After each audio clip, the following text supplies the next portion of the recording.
Baby formula shortages are impacting parents across Michigan, including here in Jackson. But two local groups are trying to ease the pain of not being able to find formula. Selena Taylor started Partial to Girls when the COVID-19 pandemic first started. She works with a team of women from the local community to address any needs they see in Jackson. I go 24/7. I get calls every day.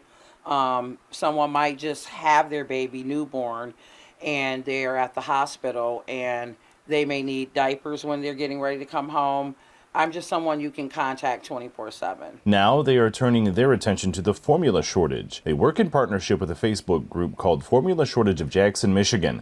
They work with nurse practitioners in Jackson and lactation consultants to help create content and online videos to get information out to parents. Pediatric nurse practitioner Libby Cross, who is part of the Formula Shortage group, said they recently conducted a poll showing 60% of moms in the area still can rarely find formula in the stores. One of the reasons too why we started this was because whenever there is a shortage, people who have more access to those items and connections in the community, they tend to get those things first, leaving those with less access at higher risk. And many of those families were already struggling with COVID and whatnot. Partial to Girls hosts monthly giveaways where they serve 150 to 200 people within a 2-hour time period. They're scared.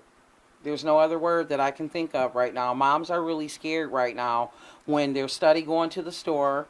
They have the money, they have their WIC resources, but they're not finding formula.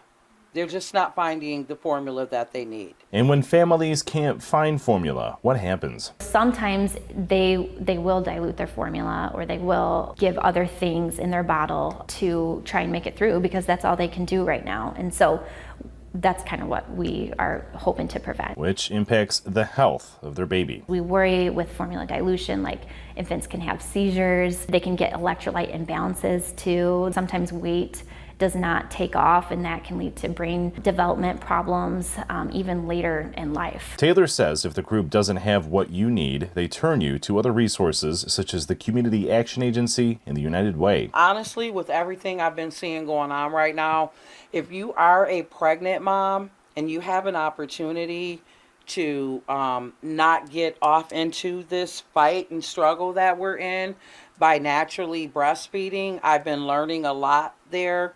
And I just think that if you have a choice right now in that, maybe consider breastfeeding. Taylor is currently looking for breastfeeding materials to give back to the community. Both Taylor and Cross say that to reach out to them on Facebook if you or someone you know needs help in getting supplies. Your Jackson neighborhood reporter, Joe Gebhardt, Fox 47 News.